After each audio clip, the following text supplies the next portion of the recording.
पहाड़ों के बीच बसा एक इलाका जहां साल में 6 महीने बर्फ के सिवा कुछ नजर नहीं आता। वहां एक बच्चा बड़ा होता है जिसे स्कूल में सबसे बेवकूफ बच्चा माना जाता था। ये वही बच्चा है जिसके ऊपर बाद में बॉलीवुड की सबसे बड़ी हिट फिल्मों में से एक बनी। लेकिन असली कहानी उस फिल्म से कहीं ज्यादा उलझी हुई है और उसका अंत आपने अभी तक नहीं सुना होगा। सोनम वांगचुक का जन्म लद्दाख के एक छोटे से गांव में हुआ, ऐसी जगह जहां नजदीकी स्कूल तक पहुंचने में ही घंटों लग जाते थे। 9 साल की उम्र तक उनके पास कोई औपचारिक स्कूली शिक्षा नहीं थी। फिर परिवार उन्हें श्रीनगर भेजता है, ये सोचकर कि वहां बेहतर पढ़ाई होगी। लेकिन वहां पहुंचकर जो हुआ वो किसी के लिए भी तोड़ देने वाला अनुभव था। क्लास में पढ़ाई हिंदी, उर्दू और अंग्रेजी में होती थी, 3 ऐसी भाषाएं जो इस लद्दाखी बच्चे के लिए पूरी तरह अजनबी थी। उन्होंने बाद में एक इंटरव्यू में याद किया कि क्लास में वे मजाक का पात्र बन गए थे। श्रीनगर में वे लद्दाख से आया वो बेवकूफ लड़का थे जिसे न हिंदी आती थी न अंग्रेजी। जरा सोचिए, वो बच्चा जो आगे चलकर देश के सबसे सम्मानित शिक्षा सुधारकों में गिना जाएगा, शुरुआत में क्लासरूम में हंसी का विषय था। यहीं से एक सवाल जन्म लेता है जो पूरी कहानी में साथ चलता रहेगा। जिस सिस्टम ने उसे नाकाबिल ठहराया, क्या वही सिस्टम आगे चलकर उसकी सबसे बड़ी लड़ाई का मैदान बनेगा? बड़े होकर वांगचुक इंजीनियरिंग की पढ़ाई करते हैं, लेकिन दिलचस्प बात यह है कि वे कभी किसी बड़े शहर में नौकरी की तलाश में नहीं गए। उल्टा वे वापस लद्दाख लौटे और वहां की सरकारी स्कूली व्यवस्था की हालत देखकर उन्हें एक झटका लगा। 10वीं की बोर्ड परीक्षा में फेल होने वालों की संख्या 90% के आसपास थी।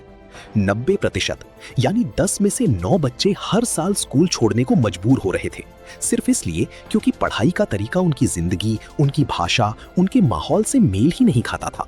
और यहीं वांगचुक ने वो काम शुरू किया जिसने उन्हें पहली बार असली पहचान दी। उन्होंने कुछ साथियों के साथ मिलकर एक शिक्षा सुधार आंदोलन खड़ा किया, जिसका मकसद सीधा था, किताबी रटंत को हटाकर बच्चों को व्यावहारिक प्रयोगों पर आधारित शिक्षा देना। अब यहाँ एक दिलचस्प मोड़ आता है जो शायद आपको पता ना हो। सन 2009 में आई फिल्म 3 इडियट्स के किरदार फुनसुक वांगडू की प्रेरणा यही सोनम वांगचुक थे। वांगचुक की जिंदगी की कहानी उस बॉलीवुड ब्लॉकबस्टर के किरदार फुनसुक वांगडू की बुनियाद बनी। फिल्म में जो सीन आपने तालियां बजाकर देखे, बर्फ में बने घर, अनोखे आविष्कार, परंपरागत सोच को चुनौती देने वाला वो किरदार, उसके पीछे एक असली आदमी की मेहनत छिपी थी, जो पर्दे की चमक से बहुत दूर लद्दाख की बर्फीली सर्दियों में स्कूल दर स्कूल घूमकर काम कर रहा था। मजे की बात यह है कि जिस वक्त पूरा देश उस किरदार पर फिदा हो रहा था, असली वांगचुक तब भी उतने ही गुमनाम थे जितने पहले। लेकिन उनकी सबसे मशहूर खोज सिर्फ स्कूलों तक सीमित नहीं रही। लद्दाख जैसे रेगिस्तानी और बर्फीले इलाके में पानी की किल्लत हमेशा से एक बड़ी समस्या रही है। गर्मियों में ग्लेशियर पिघलते हैं तो पानी जरूरत से ज्यादा बह जाता है, और जब खेती के लिए असल में पानी चाहिए होता है तब ग्लेशियर जमे रहते हैं।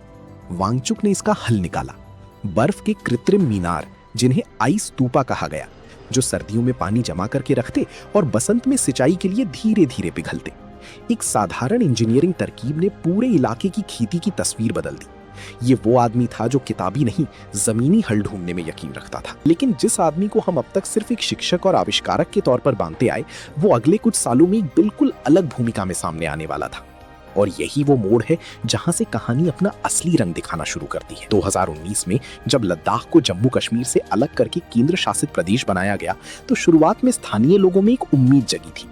लेकिन धीरे धीरे ये उम्मीद डर में बदलने लगी। बिना विधानसभा वाला केंद्र शासित प्रदेश होने का मतलब था कि जमीन, नौकरी और पर्यावरण से जुड़े फैसले अब सीधे दिल्ली से लिए जा रहे थे और स्थानीय आवाजें कहीं गुम हो रही थी। खनन कंपनियों और बड़े औद्योगिक प्रोजेक्ट्स की चर्चाएं शुरू हुई और वांगचुक जैसे लोगों को डर सताने लगा कि लद्दाख की नाजुक पारिस्थितिकी, जो पहले से ही जलवायु परिवर्तन से जूझ रही है, पूरी तरह तबाह हो सकती है। जनवरी 2023 में कड़ाके की ठंड में जब तापमान माइनस में चला गया था, वांगचुक ने पहली बार खुले तौर पर उपवास का रास्ता चुना।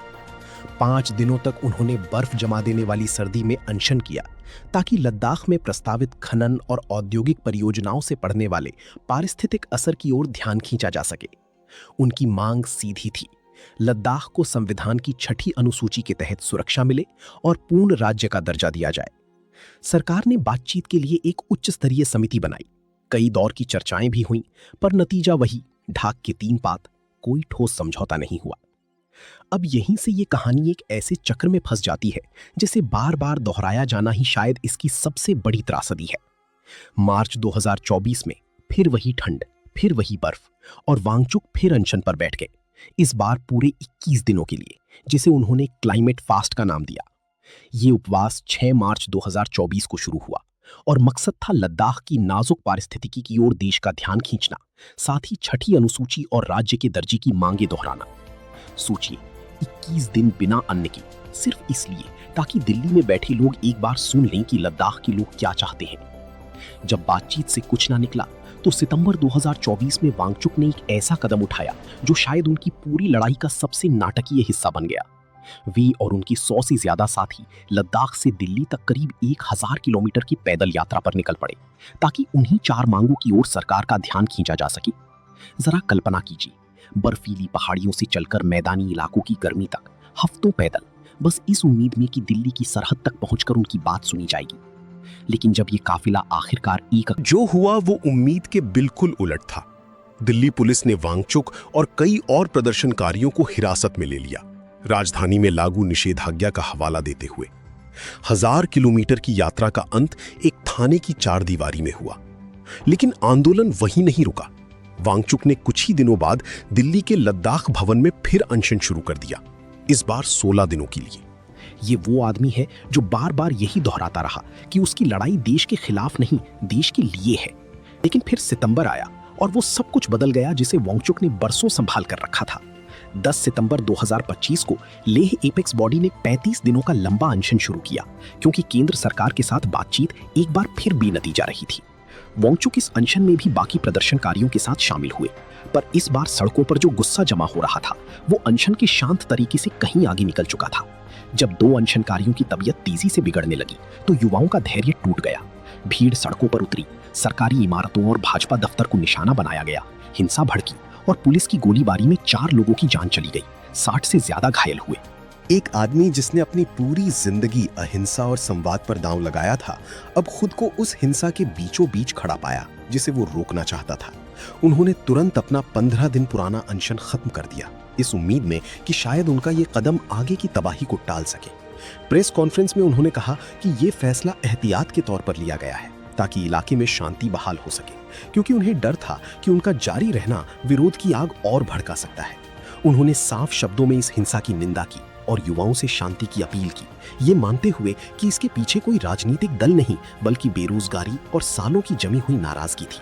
सोशल मीडिया पर उन्होंने लिखा कि उनका शांति का संदेश उस दिन नाकाम हो गया और युवाओं से गुजारिश की कि वे ये रास्ता छोड़ दें।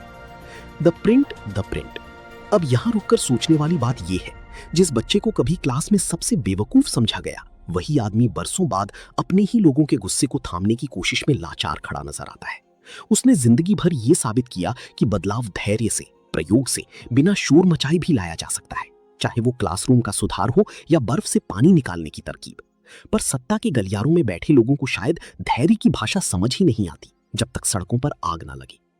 आज भी लद्दाख की मांग वहीं खड़ी है जहां बरसों पहले थी, छठी अनुसूची और राज्य का दर्जा, अब भी अधूरी उम्मीदें। वांगचुक की कहानी सिर्फ एक इंसान की कहानी नहीं है, ये उस पूरे इलाके की कहानी है जो अपनी पहचान बचाने के लिए बर्फीली सर्दियों में भूखे बैठने को मजबूर है, ये उम्मीद लिए कि शायद इस बार दिल्ली सुन ले। और शायद यही वो सवाल है जो इस पूरी कहानी को सुनने के बाद आपके जहन में रह जाना चाहिए। जब एक शांति प्रिय आदमी की आखिरी उम्मीद भी टूटने लगे तो बाकी बचता ही क्या है?